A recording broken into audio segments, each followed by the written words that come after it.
বন্ধুরা, এর আগের ভিডিওতে আমি আলোচনা করেছিলাম কারক কাকে বলে, কারক কয় প্রকার। তার মধ্যে আমি একটি কারক সম্পর্কে আলোচনা করেছিলাম, কর্তৃকারক। আজকের ভিডিওতে আলোচনা করব কর্তা কয় প্রকার ও কি কি, এবং সেই প্রকারগুলো সম্পর্কে আমরা ভালোভাবে বিস্তারিত জানবো এবং কিভাবে চিনব যে কোনটা কোন কর্তা। তবে বলে রাখি, কর্তার বিভিন্ন প্রকার রয়েছে, তার মধ্যে 3-4টি আমি আজ আলোচনা করব, যেগুলো বিভিন্ন পরীক্ষায়, মাধ্যমিক, ক্লাস 8-9, কোনো কম্পিটিটিভ পরীক্ষা কিংবা আপার প্রাইমারি ইত্যাদি পরীক্ষায় আসে। তোমাকে একটি লাইন দেবে এবং সেখানে একটি পদের নিচে অর্থাৎ কর্তার নিচে আন্ডারলাইন করে বলবে এটি কোন কর্তা। তো আমরা সেই কর্তার বা কর্ত্রীর যে প্রকার সেই সম্পর্কে আজ আমরা প্রথমেই আলোচনা করব, তারপর আলোচনা করব কারকের যেবর্তী শ্রেণীগুলি রয়েছে সেই শ্রেণী সম্পর্কে, কর্মকারক, নিমিত্ত কারক, অপাদান কারক, করণ কারক, অধিকরণ কারক, এগুলো সম্পর্কে। দেখো, প্রথমে আলোচনা করব প্রযোজক কর্তা কি। এই প্রশ্নটি বারবার বহু পরীক্ষায় দেওয়া হয়েছে। প্রযোজক কর্তা খুব সহজ ব্যাপার। দেখো, প্রযোজক এর অর্থ হলো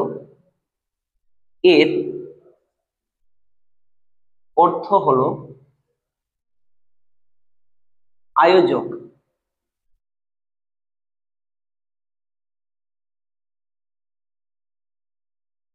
যদি আরো সহজভাবে বলি তাহলে যে কর্তা বাক্যের অন্য কর্তাকে দিয়ে কোনো কাজ করিয়ে নেই, সেই কর্তাকে কি বলবো? প্রযোজক কর্তা। দেখো তো, বোঝা যাচ্ছে? প্রযোজকের অর্থ হলো আয়োজক, অর্থাৎ যে কাজ করিয়ে নেই, কোনো কিছু আয়োজন কাউকে করতে বলানোর মাধ্যমে কোনো কাজ করিয়ে নেওয়া নেই যে কর্তা, তাকে বলবো প্রযোজক কর্তা। সিম্পল ভাবে বলতে গেলে যে কর্তা বাক্যের অন্য কর্তাকে দিয়ে কোনো কাজ করিয়ে নেই সেই কর্তাকে বলবো প্রযোজক কর্তা। চলো একটি উদাহরণের মাধ্যমে বুঝে নিই। একটি বাক্য লিখছি, মা শিশুকে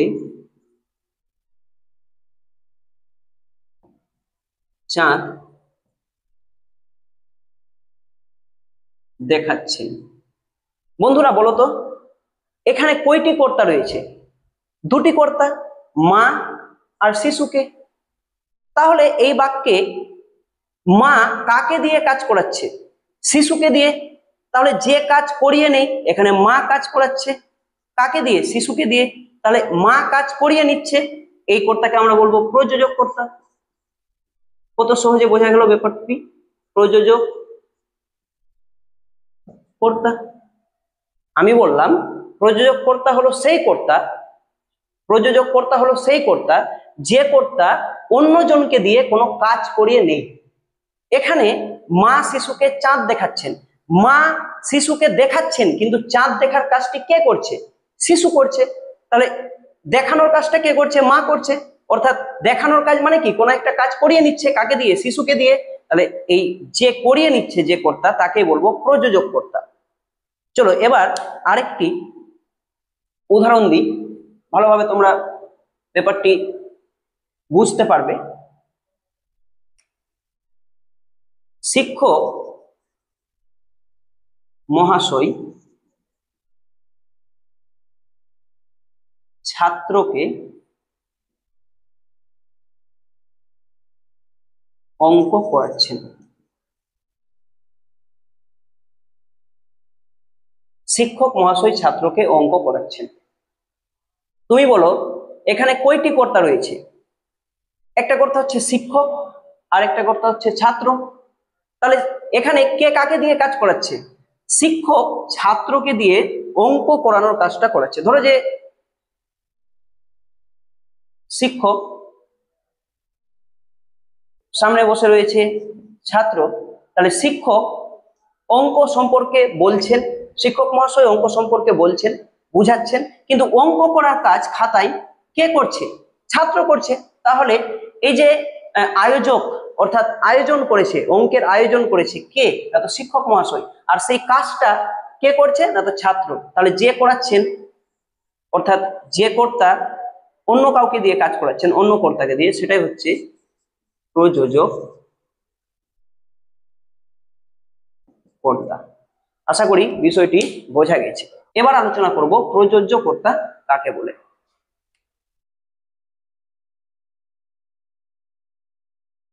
প্রযোজ্য কর্তা, ভালোভাবে লক্ষ্য করো।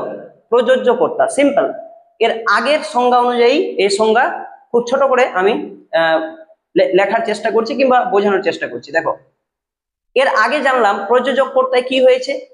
প্রযোজক কর্তা অন্যজনকে দিয়ে কাজ করাচ্ছে। তাহলে প্রযোজক কর্তা প্রযোজক কর্তা প্রযোজক কর্তা যাকে দিয়ে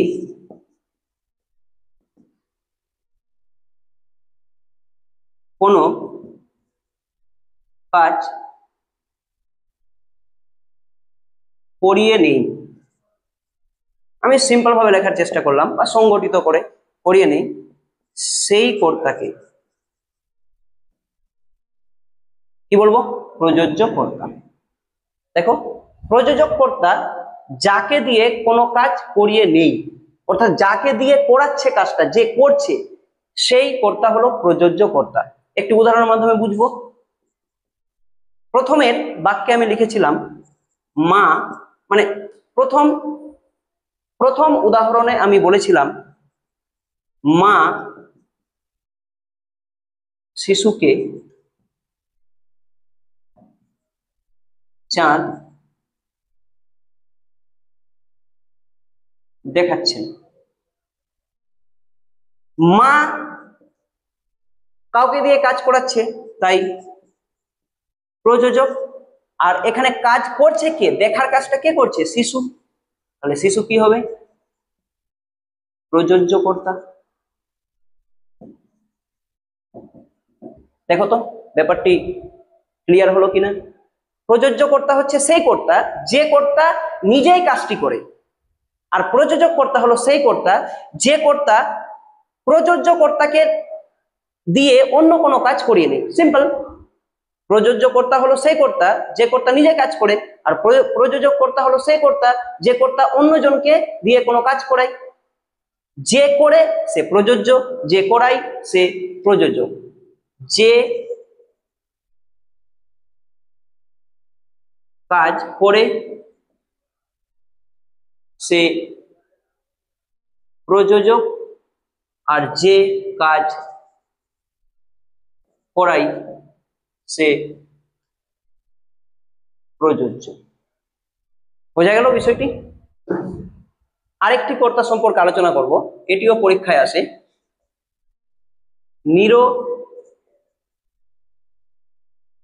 নিরপেক্ষ কর্তা। কি নিরপেক্ষ কর্তা কিভাবে চিনব? দেখো, বাক্যে যদি দুটি ক্রিয়া থাকে, একটি সমাপিকা আর একটি অসমাপিকা, তাহলে অসমাপিকা ক্রিয়ার যে কর্তা তাকে বলবো নিরপেক্ষ কর্তা, আর অসমাপিকা ক্রিয়ার কর্তার সমাপিকা ক্রিয়ার সাথে কোনো সম্পর্ক থাকে না।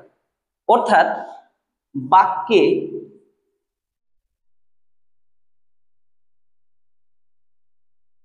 অসমাপিকা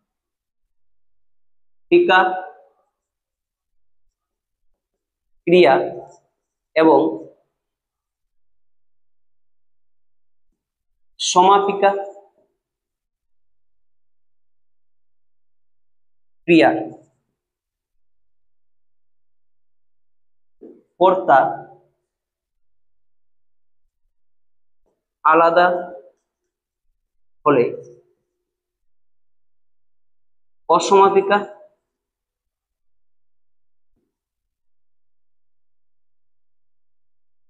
ক্রিয়ার কর্তাকে নিরপেক্ষ কর্তা বলে। দেখো তো বিষয়টি বুঝতে পারলে কিনা। বাক্যে অসমাপিকা ক্রিয়ার এবং সমাপিকা ক্রিয়ার কর্তা আলাদা হলে অসমাপিকা ক্রিয়ার কর্তাকে নিরপেক্ষ কর্তা বলে। বিভিন্ন ভাবে বলা যায়। ধরো একটা বাক্য আছে, সেই বাক্যে যদি দুটি ক্রিয়া থাকে তাহলে বুঝে নেবো একটি অসমাপিকা ক্রিয়া হবে আর একটি সমাপিকা ক্রিয়া হবে। ওই বাক্যে অসমাপিকা ক্রিয়ার যে কর্তা সেই কর্তাকে বলবো নিরপেক্ষ কর্তা। আরেকটি জিনিস জানতে হবে, সেই অসমাপিকা ক্রিয়ার কর্তার সাথে সমাপিকা ক্রিয়ার সাথে কোনো সম্পর্ক নেই। দেখো একটি উদাহরণের মাধ্যমে বিষয়টি বোঝানোর চেষ্টা করছি। চোর পালালে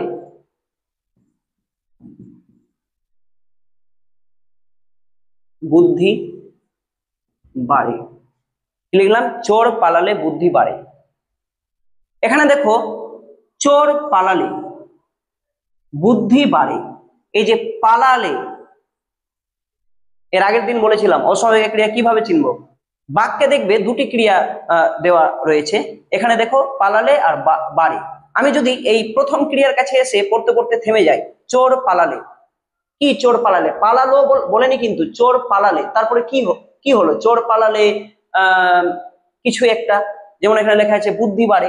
তো চোর পালালে, এই যে এখানটা এসে দেখো আমি থামলাম, কিন্তু আমার মনের ভাবটা পুরো ইনকমপ্লিট থাকলো, প্রকাশ হলো না। এখানে দেখো এটা হচ্ছে অসমাপিকা ক্রিয়া।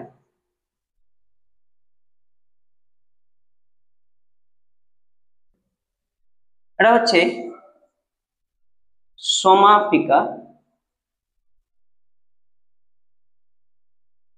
ক্রিয়া। আমি কি বলেছি সংজ্ঞায়, যে অসমাপিকা ক্রিয়ার কর্তাকে, তাহলে এই অসমাপিকা ক্রিয়ার কর্তা কে, চোর। তাহলে এই চোর হলো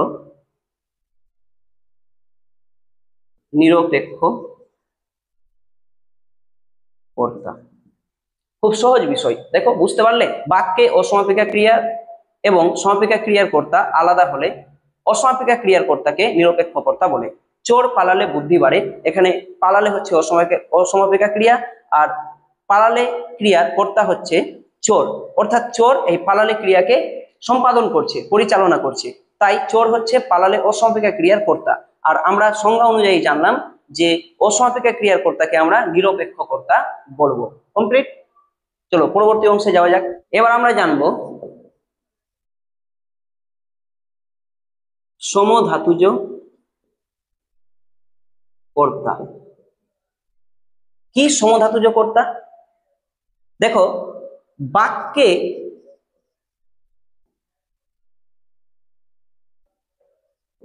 কর্তা এবং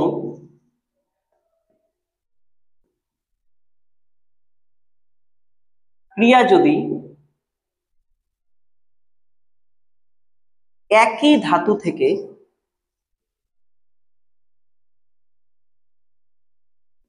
উৎপন্ন হয়, উৎপন্ন মানে জাত, মানে জন্মায় বা সৃষ্টি হয়, তাহলে সেই কর্তাকে কি বলবো, সমধাতুজ কর্তা বলে। দেখো সমধাতুজ কর্তা কি, বাক্যে কর্তা এবং ক্রিয়া যদি একই ধাতু থেকে উৎপন্ন হয় বা জাত হয়, মানে বোঝানোর ক্ষেত্রে বলছি যদি একই ধাতু থেকে জন্ম নেই বা সৃষ্টি হয় বা তৈরি হয়, তাহলে তাকে বলবো সমধাতুজ ক্রিয়া। যে সম মানে সমান, সমান ধাতু থেকে উৎপন্ন বা জাত হচ্ছে। একটি উদাহরণের মাধ্যমে বিষয়টি ভালোভাবে আমি বোঝানোর চেষ্টা করছি। দেখো আমি যদি বলি পুজোতে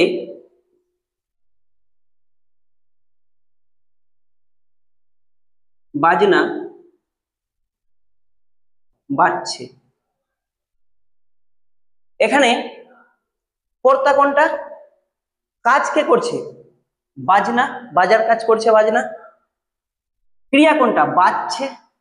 তাহলে এই যে দেখো, বাজ বাজ একই ধাতু, একই ধাতু। যখন আমি প্রত্যয় করাবো তখন ধাতু, প্রত্যয়, শব্দ বিভক্তি, ধাতু বিভক্তি এই সম্পর্কে আলোচনা করবো। এখন জাস্ট এটা দেখে রাখো, বাজ বাজ, দেখো বাজ ধাতু থেকে এসছে, বাজ অর্থাৎ বোজ ধাতু থেকে এসছে। একই ধাতু থেকে দুটোই উৎপন্ন হয়েছে, তাই বলবো সমধাতুজ কর্তা। এটা হচ্ছে সম ধাতুজ বা ধাতুজ কর্তা। দেখো বিষয়টি বুঝতে পেরেছো কিনা? যদি কোনো সমস্যা থাকে অবশ্য কমেন্টে জানাবে, আমি পরবর্তী ভিডিওতে সেটা সমাধান করার চেষ্টা করব। এবার দেখব ব্যতিহার কর্তা। ব্যতিহার কর্তা কি? এই ব্যতিহার কর্তা আমি সংজ্ঞা না লিখে এইভাবে বুঝাচ্ছি। 1 নম্বর, বাক্যে সমাপিকা ক্রিয়ার দুটি কর্তা থাকবে, একই একই কর্তা থাকতে পারে। 2 নম্বর কি? দুটি কর্তার মধ্যে লড়াই, ঝগড়া, বিবাদ ইত্যাদি বোঝাবে। বাক্যের সমাপিকা ক্রিয়ার কয়টি কর্তা থাকবে? দুটি। দুটি কর্তার মধ্যে লড়াই, ঝগড়া, বিবাদ ইত্যাদি বিরোধ কোনো একটি জিনিস বা দিক বোঝাবে। উদাহরণের মাধ্যমে বোঝানোর চেষ্টা করছি। রাজাই রাজাই যুদ্ধ হই। রাজাই রাজাই যুদ্ধ হই। দেখো, একটি কর্তা, দুটি কর্তা, একটি দুটি, এই দুটি কর্তার মধ্যে মিলন বোঝাচ্ছে না, যুদ্ধ অর্থাৎ ঝগড়া, লড়াই, কোন একটা বিরোধের দিক বোঝাচ্ছে। তাই এই দুটি কর্তাকে একসাথে বলবো ব্যতিহার কর্তা। আশা করি বিষয়টি বুঝতে পেরেছ। 2 নম্বর কারক, কর্মকারক নিয়ে এবার আমরা আলোচনা করব। চলো তাহলে আলোচনা করে যাক।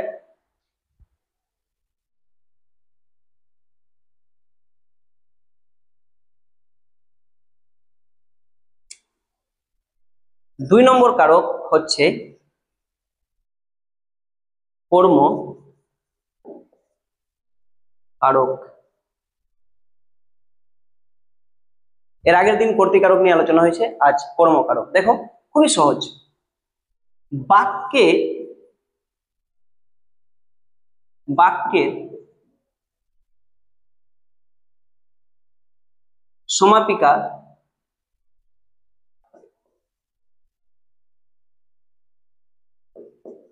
ক্রিয়াকে কি বা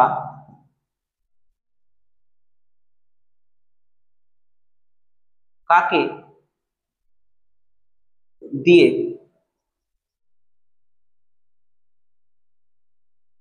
প্রশ্ন করে উত্তরে যে পদ পাওয়া যায় সেটি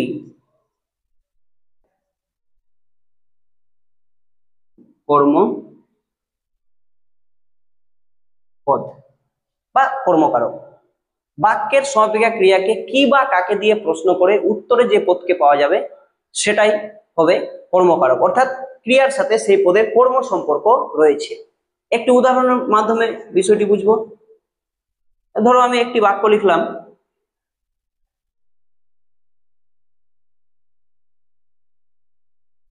রীতা ফুল তোলে। একটু আগের ক্লাসে যাওয়া যাক। কে তোলে? ফুল কে তোলে? রীতা। তাহলে কে দিয়ে প্রশ্ন করলে কি হয়? কর্তৃকারক, তাহলে এটাই কর্তৃ। তোলে এই ক্রিয়াকে কি দিয়ে প্রশ্ন করব? কি বা কাকে। এই ক্ষেত্রে বলি বেশিরভাগ সময় কি দিয়ে কোনো বস্তুবাচক শব্দকে প্রশ্ন করা যায় বা প্রশ্ন করে উত্তরে সেই বস্তুবাচক পদকে পাওয়া যায়। আর কাকে বলতে প্রাণীবাচক, এটা বোঝানোর জন্য বললাম আর কি, এটা সবসময় নাও হতে পারে। তাহলে কি দিয়ে প্রশ্ন যদি করি, কি তোলে ফুল, কিন্তু কাকে দিয়ে প্রশ্ন করলে উত্তরে কোনো পদ পাবো না। দেখো কাকে তোলে নেই, তো আমি যদি বলি কি তোলে, ঠিক আছে, এটা কি তোলে কি দিয়ে প্রশ্ন করা যাবে? কোশ্চিন যদি করি কি তোলে, অ্যান্সারে কি পাবো? ফুল। তাহলে ফুল কি? কর্মকারক বা কর্মপদ। আশা করি বিষয়টি বোঝা গেছে। চলো আরো একটি উদাহরণ দিই। যদি বলি রহিম রামকে